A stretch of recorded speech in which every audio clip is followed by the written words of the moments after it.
Chelate यौगिक में क्या होता है कि कोई भी बहुतंतुक लिगेंड जब किसी मेटल के साथ जुड़ जाता है तो बने संकुल कंपाउंड में बहुत सी चक्रीय संरचनाएं बन जाती है।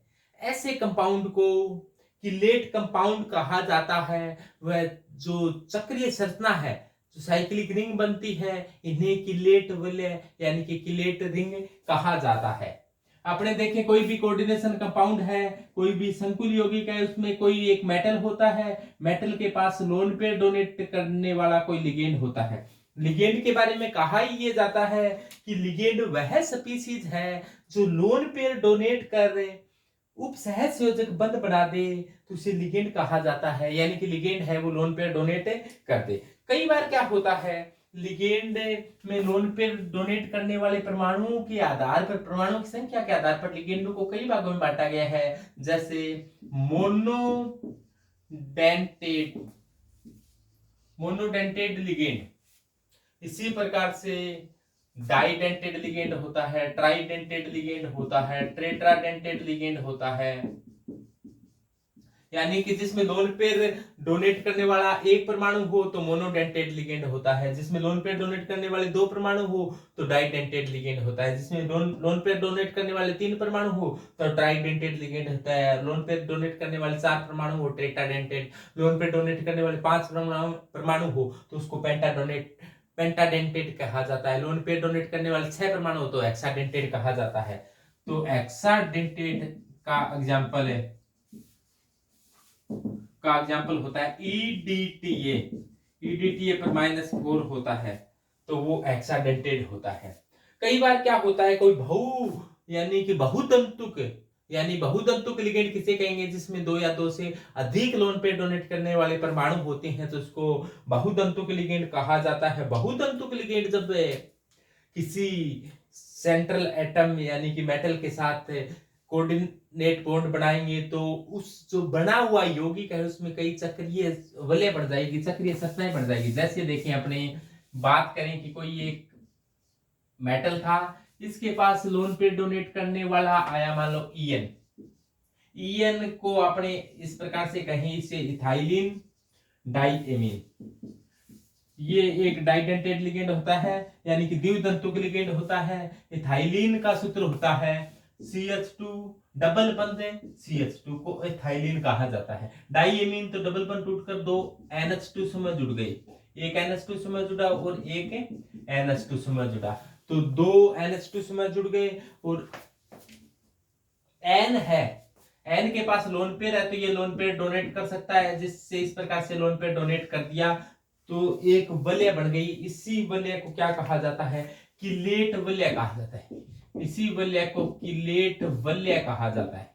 जैसे मान लो कोई एक और एथाइलिन है, वो लोन पेयर डोनेट करने का कार्य कर रही है, तो इस प्रकार से किलेट वलयों की संख्या है वो ज्यादा बन सकती है।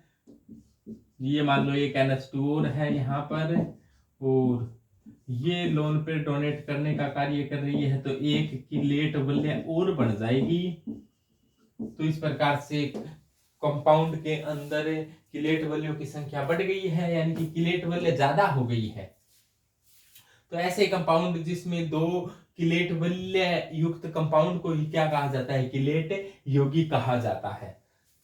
ऐसा बहुतंतुक लिगेंड जुड़ने पर, बहुतंतुक लिगेंड जब भी जुड़ता है तब ये ऐसी घटना घटती है। जैसे मान लो ऐसा एग्जाम्पल के तौर पर आपने बताया, अगला एग्जाम्पल है ईडीटीए। ईडीटीए के बारे में आप सभी जानते हो, ये हेक्साडेंटेड लिगेंड होता है, इसके ऊपर जो चार्ज पाया जाता है वो -4 होता है। इसका पूरा नाम होता है इथाइलिन, इसका पूरा नाम मैं लिखता हूं ethylene diamine tetra acetate. IUPAC नाम में ऋणावेशित लिगेंड के अंत में ओ जोड़ देते हैं तो इसीलिए इसका नाम हो जाएगा इथाइलिन डाइएमीन टेट्रा एसीटेटो। इस पर माइनस का निशान 4 पाया जाता है। इसका अपने सूत्र लिखें, इथाइलिन कहा जाता है CH2 डबल बंध CH2 को, तो मैं एक ही बंध बना रहा हूं, वैसे दो बंध होते हैं तब इसी को इथाइलिन कहा जाता है। डाइएमीन यानी कि दो NH2 समूह जुड़े हो डाइएमीन हो गया। और टेट्रा एसीटेटो का मतलब 4 एसीटेट समूह जुड़े हुए हैं। एसीटेट बनाने के लिए हाइड्रोजन टाकरे इसके साथ एसीटेट समूह जोड़ दो, 1 एसीटेट हो गया, 2 एसीटेट हो गई, 3 एसीटेट हो गई और 4 एसीटेट हो गई। तो ये लोन पेयर डोनेट करने वाले इसमें 4 परमाणु है, 2 नाइट्रोजन है वो लोन पेयर डोनेट कर सकते हैं और 2 ऑक्सीजन इधर से लोन पेयर डोनेट कर सकते हैं और 2 लोन पेयर इधर से डोनेट कर सकते हैं। तो टोटल डोनेट करने वाले परमाणु है वो 6 परमाणु है, इसीलिए इसका नाम क्या पड़ गया, हेक्साडेंटेड लिगेंड है ये, यानी कि षष्ठ दंतुक लिगेंड है। तो यानी कि जिसमें भी लोन पेयर डोनेट करने वाले परमाणु कितनी है उसके आधार पर अपने बता सकते हैं कि ये लिगेंड है वो किस प्रकार का है। अब देखो इसमें जैसे मान लो कोई ये कंपाउंड हो कि CaEDTA, कैल्शियम के साथ EDTA जुड़ा हो तो कैल्शियम पर +2 होता है, EDTA पर -4 होता है, तो -2 चार्ज पाया जाएगा इस पर। क्योंकि आप जानते हो चार्ज कैसे निकलता है, आपको पता है कैल्शियम है उस पर चार्ज +2 पाया जाता है, EDTA पर -4 पाया जाता है, बच गया कितना -2, तो -2 ऊपर रहेगा। अब देखो इसका संकुल बनेगा तो कैसे बनेगा, यहाँ पर समन्वय संख्या, यहाँ पर आपको लग रहा है कि समन्वय संख्या 1 ही है, लेकिन यहाँ पर समन्वय संख्या है वो 1 को 6 से गुणा करना पड़ेगा, क्योंकि एक EDTA है वो 6 लोन पेयर एक साथ डोनेट कर सकता है, इसीलिए इसका नाम ये क्या है, हेक्साडेंटेड लिगेंड है। हेक्साडेंटेड लिगेंड है, यानी कि एक साथ ये कितने लोन पेयर डोनेट कर सकता है, 6 लोन पेयर डोनेट कर सकता है। और जो जितनी संख्या में लोन पेयर डोनेट कर दे वो ही, जैसे देखो अपने बात करें कि ये किलेट कंपाउंड है, किलेट कंपाउंड में सक्रिय अवल्य पाई जाती है, इसकी अपने तुलना कर कर देखें। जैसे मान लो ये कोई कॉपर का कंपाउंड है, एग्जांपल के तौर पर लें कि ये कोई कॉपर का कंपाउंड है और इस प्रकार से ये कोई संकुल यौगिक बना हुआ है, और ऐसा कैसा कोई कॉपर का अपने अमोनिया का एमीन है, ये तो अमोनिया का कोई कोऑर्डिनेट्स, कोई इस प्रकार के कंपाउंड की बात करें अपने, तो ये कंपाउंड है इसमें मोनोडेंटेड लिगेंड जुड़ा हुआ है, जबकि इसमें डाइडेंटेड लिगेंड जुड़ा हुआ है। तो इसमें स्टेबिलिटी की बात करें तो कौन सा ज्यादा स्टेबल होगा, तो इसमें जिसमें किलेट वलय पाई जाती है उसकी स्टेबिलिटी ज्यादा होती है, तो ये क्या होगा, लेस स्टेबल होगा, यानी कि कम स्थायी होगा। कम स्थायी क्यों है, क्योंकि इसके अंदर किलेट वलय नहीं है। ये तो मैंने जबरदस्ती बनाई है, ये लाइन वैसे होती नहीं, ये तो अपने वर्ग समतलीय ज्यामिति समझाने के लिए इसके कोणों को मिला दिया जाए तो वर्ग समतलीय ज्यामिति बन जाती है। तो ये वर्ग समतलीय ज्यामिति है, लेकिन ये लेस स्टेबल होगा, जबकि इस प्रकार से ये भी वर्ग समतलीय ज्यामिति है, लेकिन इसके अंदर क्या बन रही है, सक्रिय वलय भी बन रही है, इसीलिए क्या है, मोर स्टेबल। ये किलेट वलय 1, ये किलेट वलय 2, किलेट वलय बनने के कारण इसकी स्टेबिलिटी क्या है, ज्यादा है। तो जिसकी स्टेबिलिटी ज्यादा होती है उसका स्थायित्व गुणांक ज्यादा होता है, तो स्थायित्व गुणांक के आधार पर स्टेबिलिटी को बताया जाता है। जैसे इसका अपने बात करें बीटा की, इसका जो लोग बीटा होता है और इसका लोग बीटा होता है, बीटा स्थायित्व नियतांक है, इसका लोग बीटा का मान 20 आता है, इसके लोग बीटा का मान आता है 11 इसके लोग बीटा का मान आता है 11.9। तो ये आपके मान नए याद हो तो आप ऐसे कह देना, क्योंकि ये मान याद रखने की कोई आवश्यकता नहीं, अपने को तो इतना ही बताना होता है कि कौन सा ज्यादा स्थायी है कौन सा कम स्थायी है। तो आप ऐसे कह देना ये बीटा स्थायित्व नियतांक है, बीटा को आप ऐसे निकाल सकते हो। जैसे मान लो कोई ये मेटल है, इसके साथ n लिगेंड आए, तो इन्होंने क्या किया, आपस में क्रिया कर लिया, तो MlN लगा दिया, तो इसके लिए बीटा क्या होगा, MLN अपॉन M और L की पावर N, यानी कि ये इसके लिए एक प्रकार का साम्य नियतांक है। इसको कोऑर्डिनेशन कंपाउंड में स्थायित्व नियतांक कह दिया जाता है। तो इसका लॉग लिया हुआ है, तो लॉग बीटा का मान इसके लिए 20 है और लॉग बीटा का मान इसके लिए 11.9 है। तो जिसके लिए लॉग बीटा यानी स्थायित्व नियतांक का मान अधिक आता है वो मोर स्टेबल होता है, ज्यादा स्थायी होता है, ये कम स्थायी होता है। तो इस प्रकार से आप बता सकते हो कौन ज्यादा स्थायी कौन कम स्थायी। तो कैसे बनेगा, कितनी किलेट वलय बनेगी।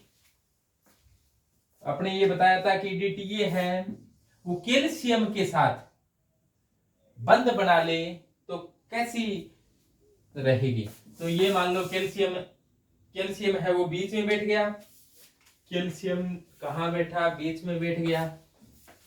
कहाँ बैठा है, ये बैठाओ कैल्शियम को, ले भाई कैल्शियम तो बैठ, ये कैल्शियम बैठा। अष्टफलकीय है, समन्वय संख्या देखो 6 है, यहाँ पर दिखाई 1 दे रही है लेकिन ये एक्सीडेंटेड है तो एक को 6 से गुणा करना पड़ेगा। तो समन्वय संख्या 6 है और 6 होता है उसमें sp3d2 या d2sp3 संकरण होता है। और sp3d2 और d2sp3 हाइब्रिडाइजेशन की जो सैप होती है वो होती है ओक्टाहेड्रल। तो ये सैप हो जाएगी ओक्टाहेड्रल। तो ओक्टाहेड्रल सैप बना दो, एक लिगेंड ऊपर एक लिगेंड नीचे, एक लिगेंड इधर एक इधर एक इधर एक इधर, ऐसी ओक्टाहेड्रल में व्यवस्था होगी। अब व्यवस्था कैसी होगी देखो ध्यान से। EDTA है, EDTA के पास क्या है, एक तो एथाइलिन है और इसके साथ 2 NH2 समूह है, तो एक NH2 समूह तो यहाँ पर से लोन पेयर दान कर देगा और एक लोन पेयर यहाँ है तो यहाँ से NH2 समूह है तो ये लोन पेयर दान कर देगा। और अब क्या हुआ, दोनों हाइड्रोजन हटकर क्या जुड़े हुए हैं, 4 एसीटेट जुड़े हुए हैं। तो एक एसीटेट को मैं इस प्रकार से बना रहा हूं, सी एसीटेट का सूत्र क्या होता है, CH2COO माइनस। तो सबसे पहले CH2 जोड़ो, फिर C एक और एक O माइनस, और ये यहां से लोन पे डोनेट कर दिया। एक CH2COO माइनस हो गया, दूसरा CH2COO माइनस, यहां से इसने लोन पे कर दिया। तो 4 लोन पे डोनेट कर चुका है ये। एक C डबल बंद O, सॉरी पहले CH2 बनाओ, CH2 C डबल बंद O माइनस, यहां से लोन पे डोनेट कर देगा। और एक बनाओ CH2 C डबल बंद O माइनस, तो यहां से लोन पे डोनेट कर देगा। तो लोन पे डोनेट करने वालों की संख्या 6 लोन पे इसने डोनेट कर दिया। तो 6 लोन पे डोनेट करने के बाद में देखो ये ओक्टाहेड्रल ज्यामिति आपको दिखाई दे रही है कि एक वर्ग समतल है, एक वर्ग समतल के एक ऊपर लिगेंड जुड़ा हुआ है, एक नीचे लिगेंड जुड़ा हुआ है, 4 इस प्रकार से जुड़ी हुई है। तो इस वलय चक्रीय वलय कई बन रही है, एक देखो ये चक्रीय वलय है, एक देखो ये चक्रीय वलय है, एक देखो ये चक्रीय वलय है, एक ये चक्रीय वलय है, एक ये चक्रीय वलय है। तो चक्रीय वलय की संख्या पूछी जाती है कई बारी।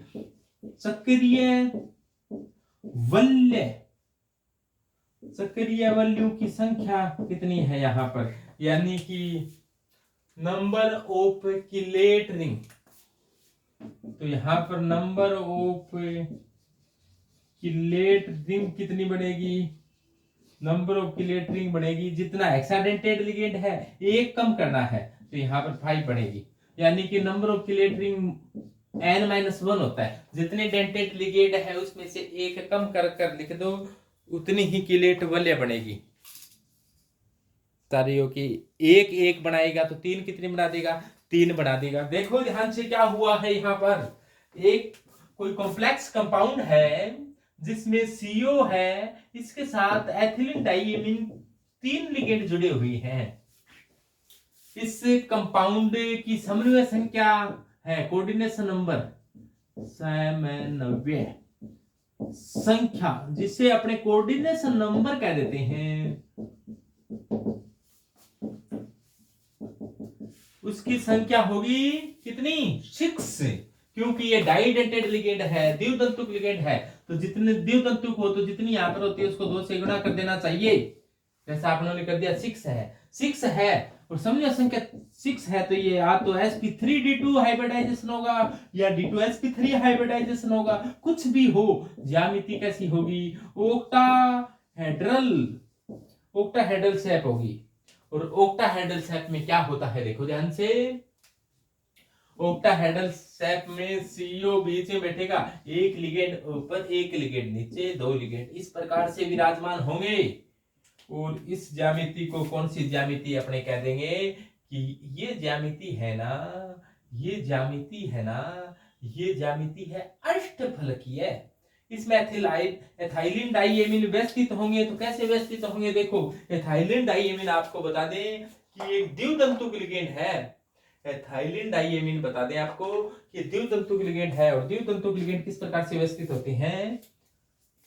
अब मान लो कि यहां पर एक ईएन जुड़ गया, तो 2 जगह से एक साथ लोन पेयर दे देगा, यहां से दे देगा, यहां से दे देगा, और एक ईएन यहां पर जुड़ा और एक ईएन यहां पर जुड़ा, तो बताओ कितने ईएन जुड़ गए, तो इस पर चार्ज कितना होगा इस कॉम्प्लेक्स कंपाउंड पर। कोबाल्ट पर +3 होता है, ईएन पर कोई होता ही नहीं, तो चार्ज क्या रहेगा +3। तो इस प्रकार से दर्शाने का तरीका होता है संकुल कंपाउंड में कि टोटल जो चार्ज है वो कितना है, +3 प्रकार का चार्ज है इसमें, और ये हो जाएगा। अब बताओ इसमें किलेट वलय कितनी है, नंबर ऑफ किलेट रिंग बताओ बोलो, शाबाश, बताया कि 3 किलेट वलय है, एक किलेट वलय ये रही 1 2, सॉरी ये 2 नहीं है, ये तो ऐसी लाइन बना रखे डॉटेड, ये 3 नहीं वास्तव में 2 और 3, तो 3 किलेट वलय है यहां पर। तो ये भी एक प्रकार का किलेट रिंग होने के कारण ये एक प्रकार का कॉम्प्लेक्स कंपाउंड, तो यानी कि किलेट रिंग है वो स्थायित्व को बढ़ाती है। तो अपने ऐसे कह दें, फिर स्टेबिलिटी है यानी कि स्थायित्व है वो समानुपाती होता है नंबर ऑफ किलेट रिंग के स्टेबिलिटी है वो समानुपाती होती है, यानी कि किलेट रिंग बढ़ेगी तो स्थायित्व भी क्या होगा, बढ़ेगा।